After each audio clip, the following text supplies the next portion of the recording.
Baik, Bu, selamat sore Ibu eh, Maria Sinaga sebagai dosen dari mata kuliah Akuntansi Keuangan Lanjutan 1.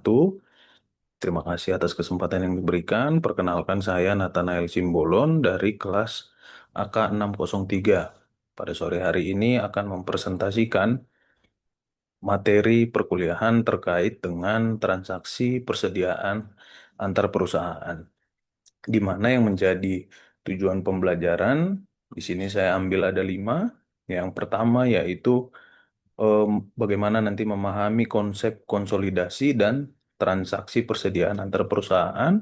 Yang kedua, membedakan transaksi downstream dan juga upstream. Yang ketiga yaitu menghitung laba internal serta laba yang belum direalisasi atau unrealized profit. Yang keempat, menyusun jurnal eliminasi dalam worksheet konsolidasi. Dan yang terakhir, yang kelima, yaitu memahami dampak transaksi upstream terhadap kepentingan non-pengendali atau NCI, non-control control interest. Nah, yang pertama kita masuk pada konsep dasar konsolidasi. Jadi yang paling penting dalam konsolidasi itu adalah bahwa induk dan anak itu dipandang sebagai satu kesatuan ekonomi. Nah, jadi karena itu transaksi yang terjadi hanya di antara perusahaan dalam grup. Itu tidak boleh menghasilkan laba atau saldo yang masih terlihat dalam laporan konsolidasian. Nah, seolah-olah transaksi tersebut dilakukan dengan pihak luar.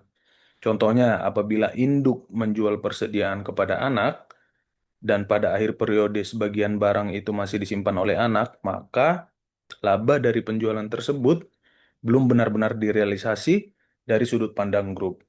Nah, laba itu harus dieliminasi. Itu untuk konsep dasarnya.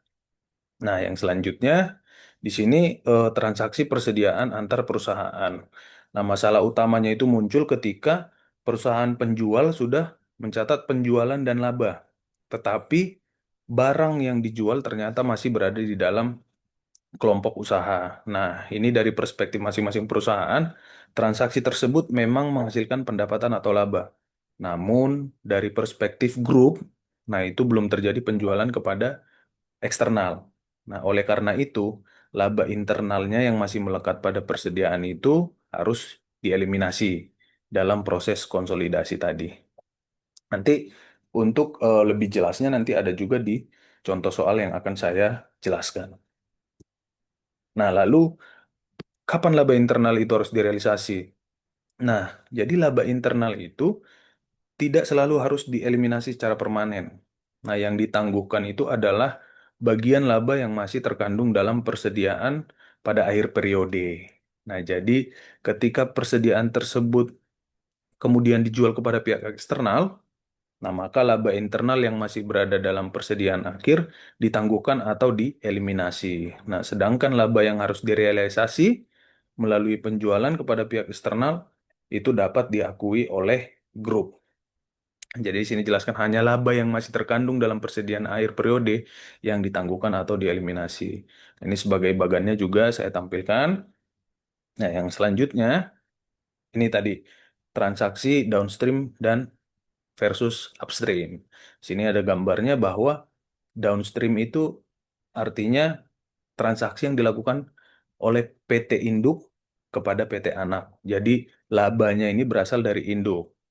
Nah, dalam kondisi ini eh, eliminasi laba itu eliminasi laba belum direalisasi itu tidak mengurangi bagian laba NCI secara langsung atau tadi kepentingan non pengendali. Nah, jadi eh, untuk yang downstream labanya dari induk dan tidak memengaruhi bagian laba dari NCI. Yang kedua, transaksi upstream. Jadi ini transaksinya dari bawah, dari anak ke PT Induk. Nah, ini laba berarti labanya ini dari anak, namun di sini perbedaannya adalah mempengaruhi dari bagian dari laba NCI. Jadi sebagai kata kunci, downstream itu berasal dari induk dan upstream itu berasal dari anak. Nah, ini untuk rumus-rumus yang perlu kita pahami, rumus-rumus intinya yang pertama yaitu perhitungan dimulai dari laba internal. Nah, cara perhitungannya seperti apa? Laba itu diperoleh dari harga jual dikurangi HPP atau harga pokok penjualannya. Nah, setelah itu kita hitung margin labanya atas harga jual, yaitu margin itu sama dengan laba dibagi dengan harga jual. Nah, selanjutnya yaitu unrealized profit atau URP itu dihitung dengan mengkalikan persediaan akhir berdasarkan harga transfer lalu dikalikan margin yang tadi, margin laba. Nah, selanjutnya yang terakhir yaitu persediaan konsolidasian. Ini diperoleh dari persediaan akhir dikurangi dengan URP. Nah, jadi keempat rumus ini menjadi dasar untuk nanti menentukan jumlah laba internal yang harus kita eliminasi. Selanjutnya itu kita masuk ke contoh soal downstream yang pertama. Jadi di sini diketahui bahwa PT Induk memiliki 80%. Nah, ini menjual ke PT Anak. Nah, jadi di sini diketahui bahwa harga jualnya 150 juta, HPP-nya 100 juta, dan persediaan tersisa di PT Anak itu 40%. Nah, jadi yang pertama kita cari yaitu di sini adalah laba internal.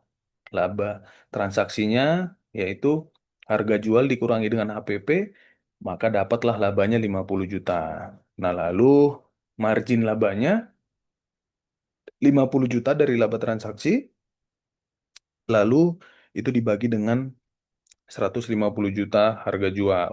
Nah, maka dapat 33,3%. Nah, karena 40% barang masih tersisa, persediaan tadi, maka persediaan akhir ini dihitung dikalikan dengan berdasarkan harga jual internal, yaitu 60 juta dapat.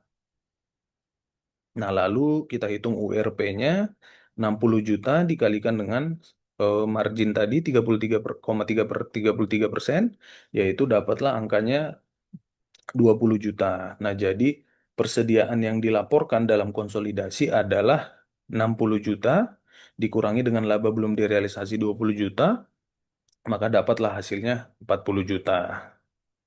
Itu yang contoh yang pertama.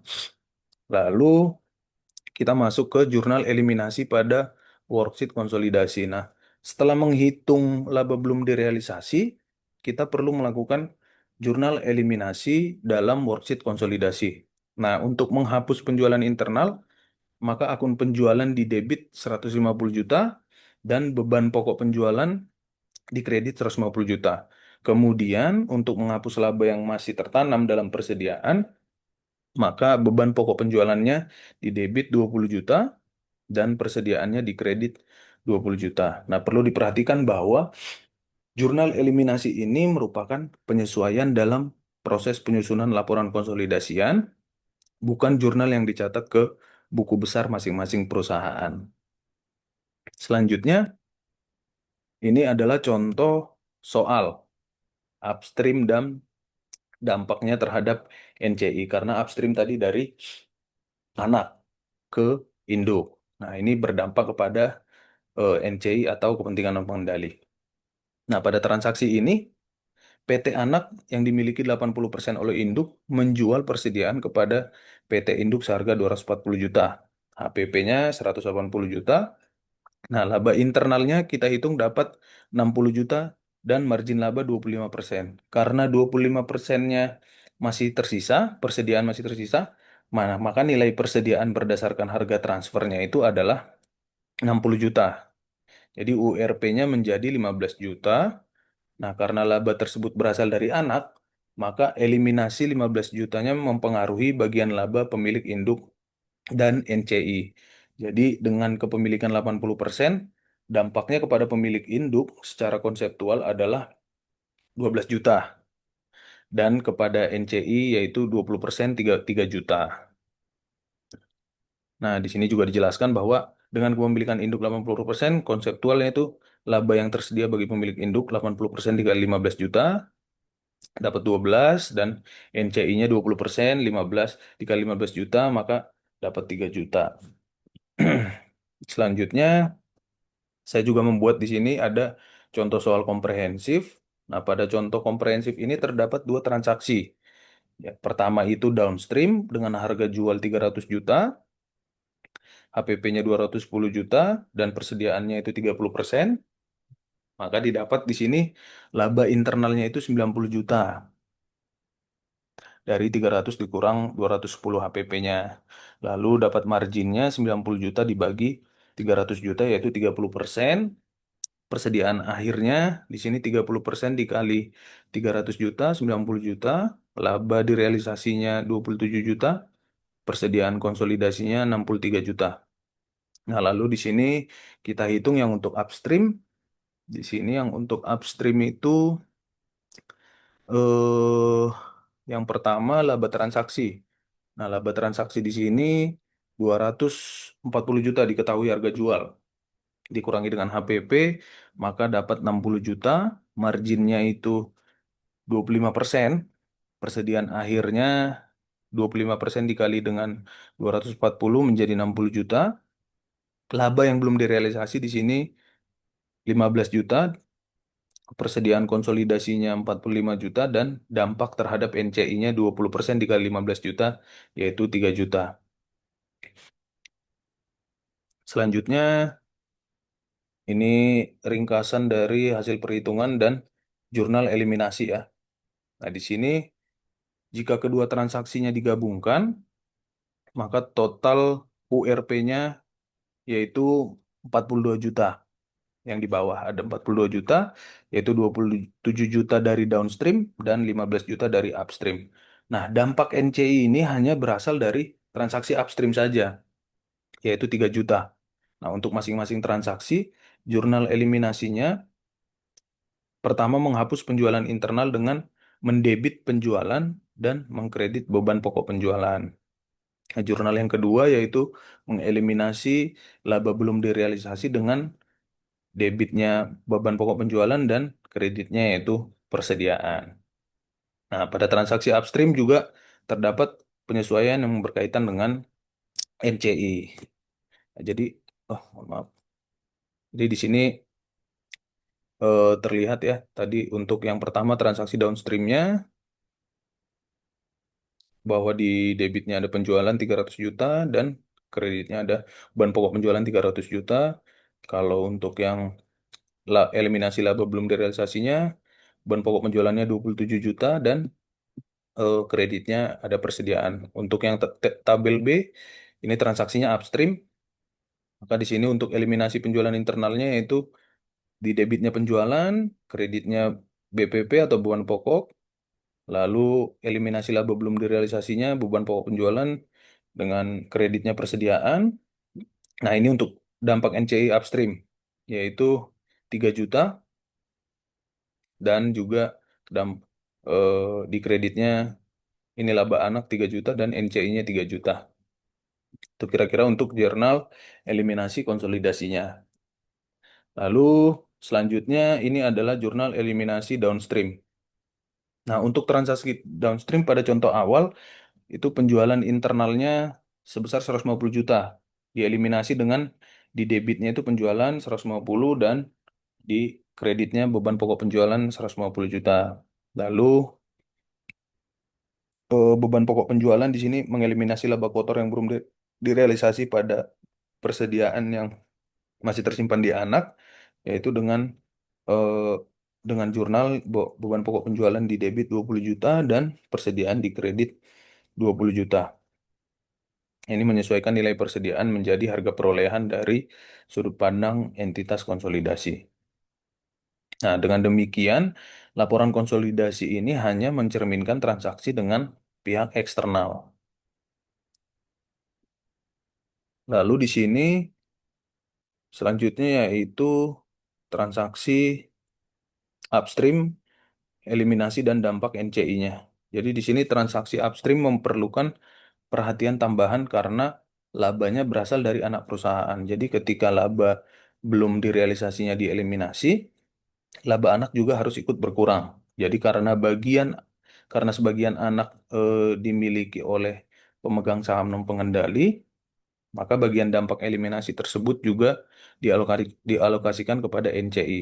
Nah, inilah perbedaan eh, pentingnya dengan downstream.